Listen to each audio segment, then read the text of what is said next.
البدع والأهواء، أهل البدع العقائدية وأهل البدع السياسية. نقول بيننا وبينكم السلف، بيننا وبينكم الكتب، كان فيقول البدع بيننا وبينكم. Bismillahirrahmanirrahim. Qala al-Imam an-Nawawi rahimahullahu taala ini hadis terakhir sudah ya. Kemudian masuk ke hadis yang bab yang baru.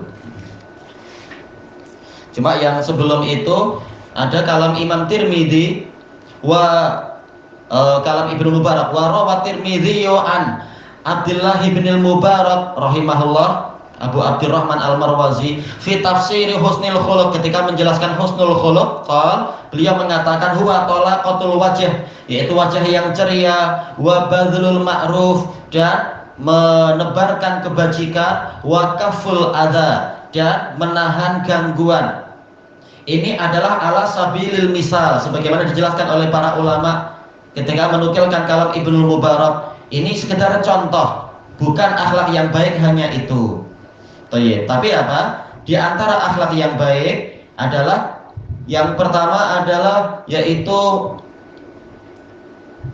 memberikan apa yang sangat mudah, yaitu wajah ceria. Tentunya tidak dibuat-buat. Karena terkadang para sahabat melihat Rasulullah wajahnya sedih, tergantung situasi hatinya pada waktu itu. Tapi kalau tidak ada alasan apapun, tak layak semua orang kemudian mendapatkan keburukan, wajah yang buruk dari kita. Tak ada alasan apa-apa, tapi tak mau menampilkan wajah yang ceria, seperti yang dulu diajarkan oleh sebagian raja-raja yang sombong itu. Jangan menampakkan keceriaan, nanti engkau diremehkan orang jadi berani ini dan itu kepadamu.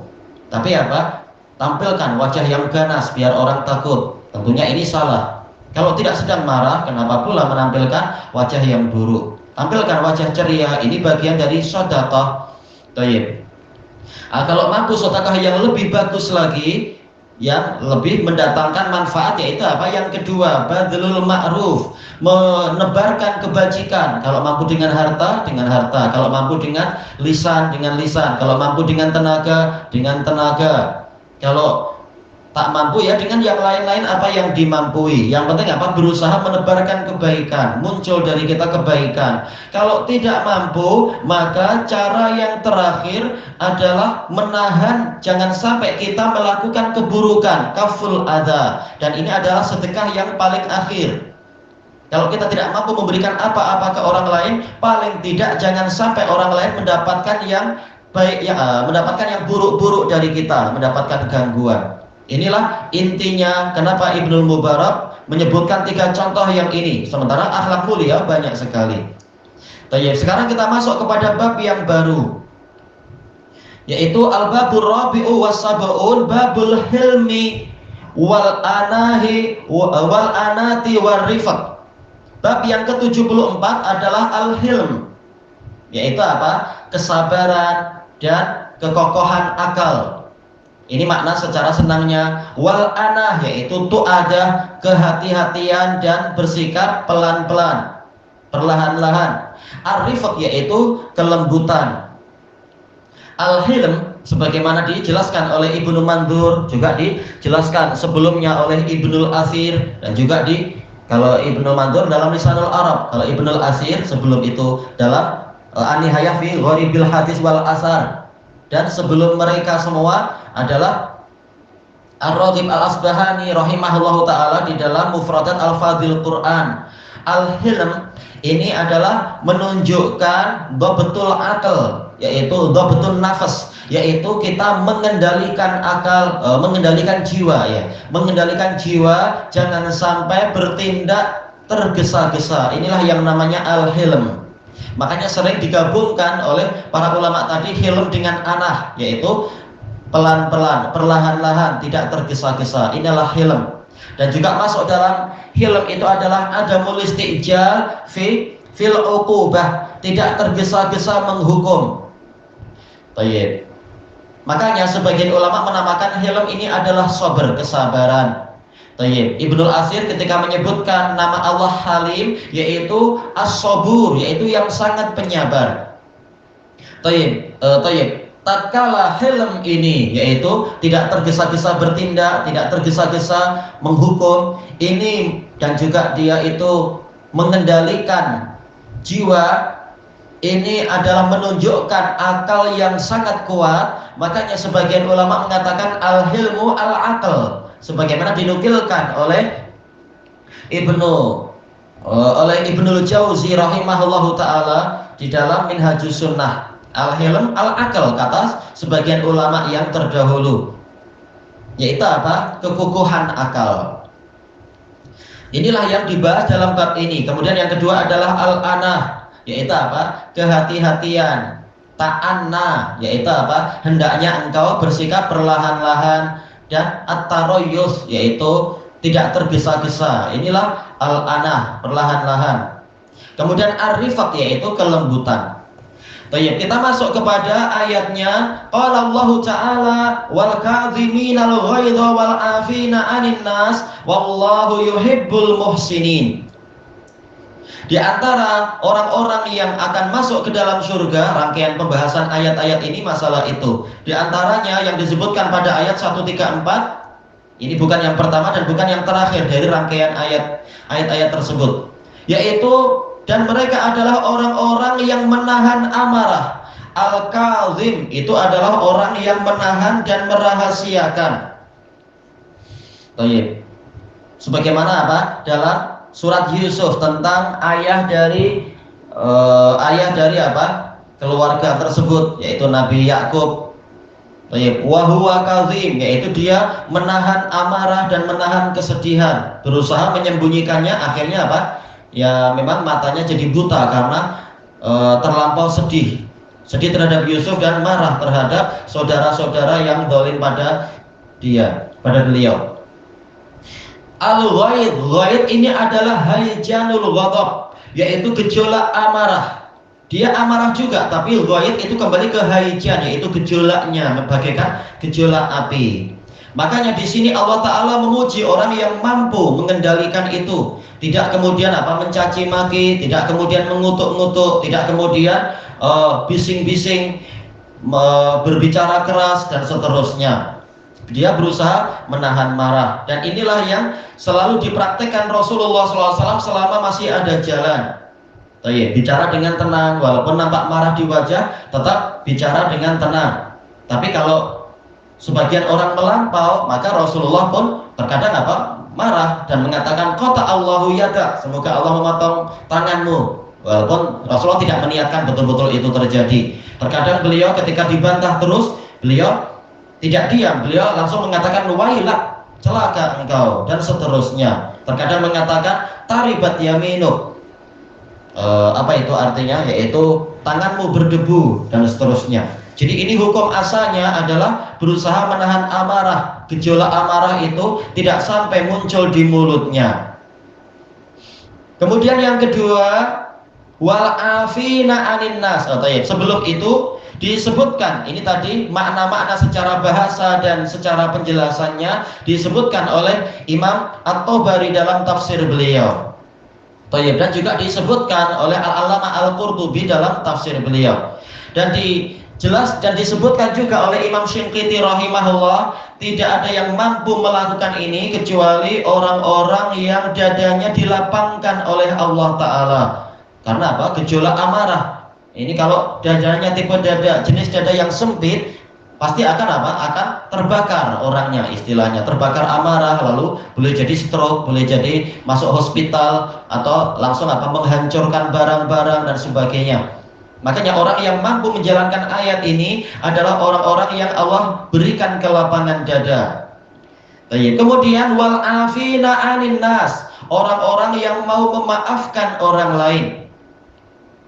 Disebutkan oleh Al-Qurtubi rahimahullahu taala dan yang lainnya dengan beberapa penukilan, An-nas di sini boleh jadi maksudnya adalah para pembantu dan para hamba sahaya.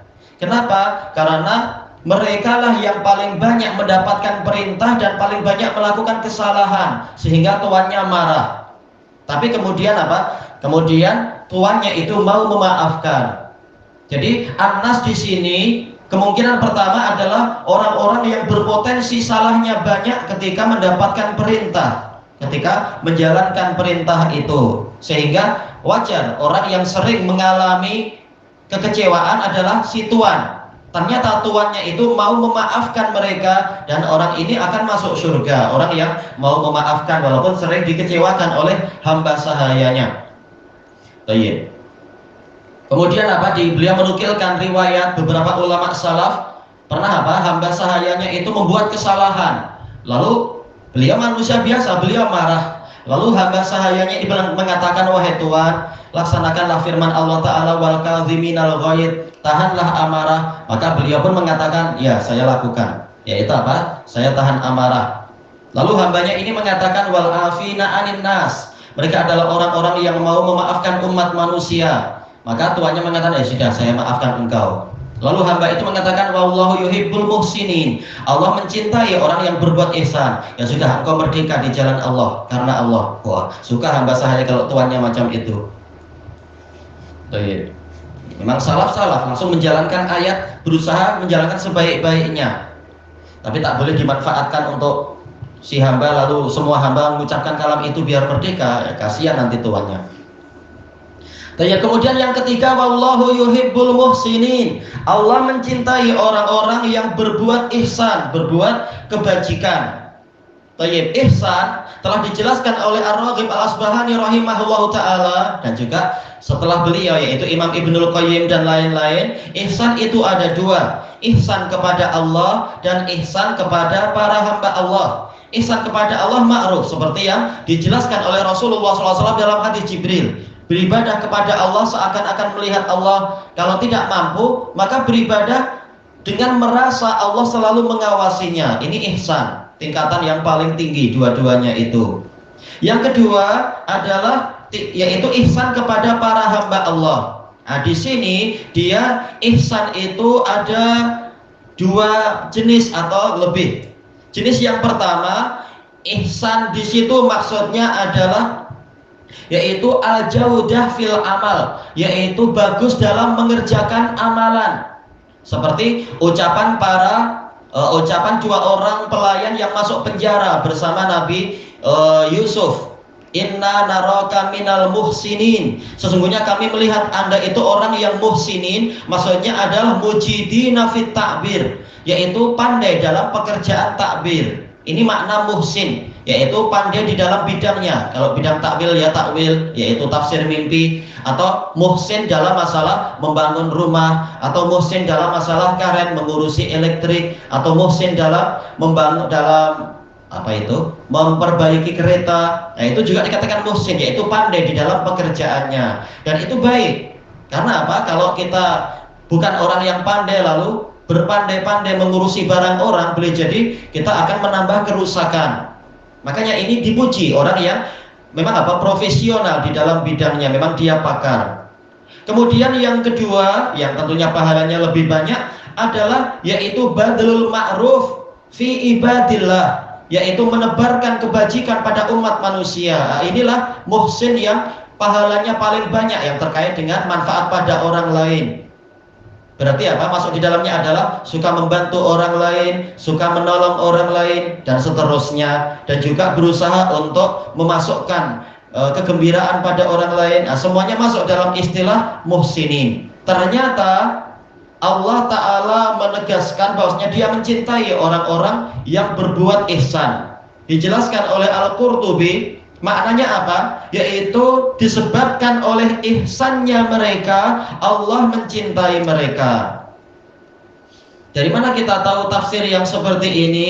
Karena di sini berita ini digantungkan kepada isim mushtaq, isim yang boleh ditasrif. Mana itu? Al-muhsinin, dari ahsana yuhsinu ihsanan wa huwa muhsinun wa dzaka muhsanun. Ini isim mushtaq, dia pecahan. Berarti kembali kepada kaidah yang disebutkan oleh Syekhul Islam Ibnu Taimiyah di dalam Iqtidah Shiratal Mustaqim, dan juga disebutkan oleh Imam As-Sa'di di dalam muqaddimah tafsir beliau, muqaddimah atau apa istilahnya itu, yaitu qawaidut tafsir. Qawaidut tafsir beliau yaitu sebuah berita atau sebuah perintah atau sebuah larangan kalau digantungkan pada isim mustaq, maka jadilah isim mustaq itu sebagai alasan. Baik, sekarang dikatakan dalam ayat ini, dan Allah mencintai orang yang berbuat ihsan. Berarti apa? Apa alasan datangnya cinta Allah? Yaitu adanya ihsan, adanya kebajikan. Semakin orang itu berbuat kebajikan, semakin dia dicintai oleh Allah Ta'ala. Makanya disebutkan oleh Imam Ibnu Katsir rahimahullah dalam tafsir beliau, tapi bukan ketika membahas ayat ini, dalam ayat yang lain, yaitu apa? Yaitu an-nasu iyalullah wa ahabbuhum ilaihi anfa'uhum lil khalq. Yaitu apa? Manusia adalah para makhluk yang di bawah tanggungan Allah Ta'ala.